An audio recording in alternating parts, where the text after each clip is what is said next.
Otium planning works across Australia and in a large number of regional communities. And in the last 5 to 10 years, we've noted many councils have older facilities that were designed and built in the 50s, 60s and 70s. They're costing more to operate, less people are using them, and in particular, some of them need to be replaced.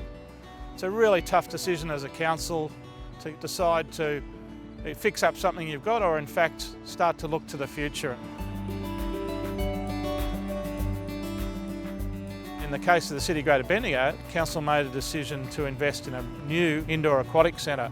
And though it's taken a long time to raise the money to design the facilities and open them up, the community is now benefiting with over 30,000 visits a month.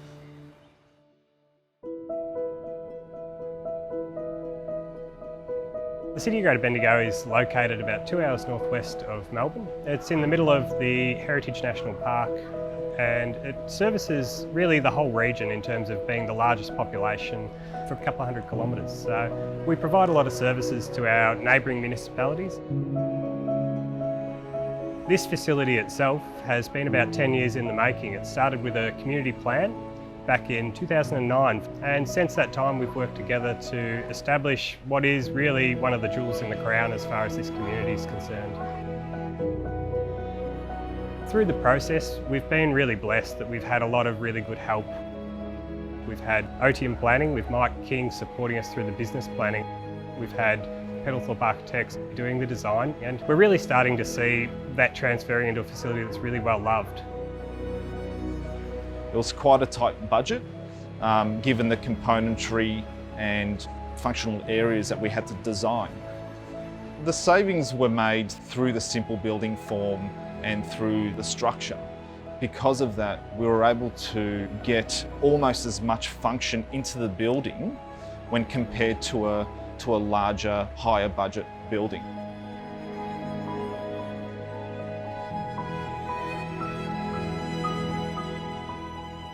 This project started in 2009. There's been 3 different elected councils in that period, so there's been a huge process of briefing new councils, making them understand what the health benefits of a facility like this are, and then get them on board to fund it in the longer term. The design of the building took about 3.5 years, and the construction took just over 2 years, which is longer than usual. The challenging factor there was working to that tight budget, but also the controversial removal of the existing Kangaroo Flat leisure and community centre, which delayed the process. Politically, it's a pretty hard decision to make when many residents have used these pools for many years and just want to see them improved. Whereas if we look to the future, we really should be choosing high-profile locations where we can add more activities to the one site and to attract more people.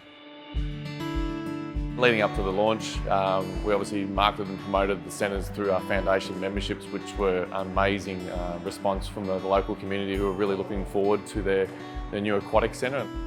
One of the most important parts of our lead up was the recruitment of over 130 local staff to work here at the centre. We had over 600 responses for a customer service position. And we had over 1,000 responses for the jobs that we're obviously going to engage in through full-time, part-time and casual employees.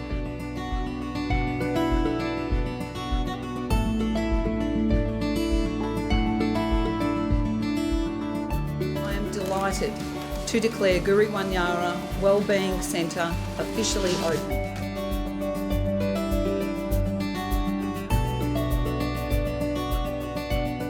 The day was exciting, obviously through the Saturday and Sunday, which allowed 2 days for the community to come into the centre, but was really well attended given the fact that they've been waiting quite some time for their centre to open, and obviously at the peak of summer we experienced fantastic trade in the first month.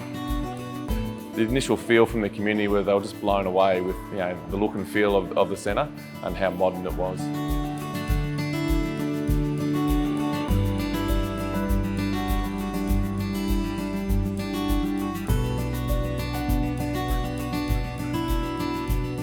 By having a facility here with this high attendance has absolutely transformed just the number of people being physically active, and it's created a real community hub. And I think the proof has been in the numbers that we're getting through the centre. We are drawing on people for 30 or 40 kilometres around Greater Bendigo that are coming to this centre for their needs, which is just a great result. There's a lot of work to be done in the planning, design and feasibility, and more importantly the funding of such a facility.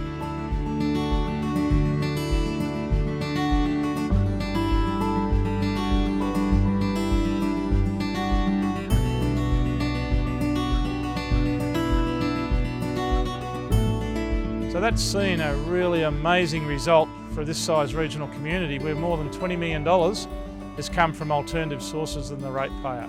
And that's a critical message for regional communities. You've all got to jump in, share the load and fund these types of facilities because the benefits afterwards are 3,000 members, 1,200 kids in Learn to Swim. All the older adults who live in this community now having a facility they can use, whereas the old outdoor cold water pools of places that they wouldn't ever think of attending. So that's the tick for council when it comes to a wellbeing centre. We've actually got all different ages now coming and using aquatic leisure facilities.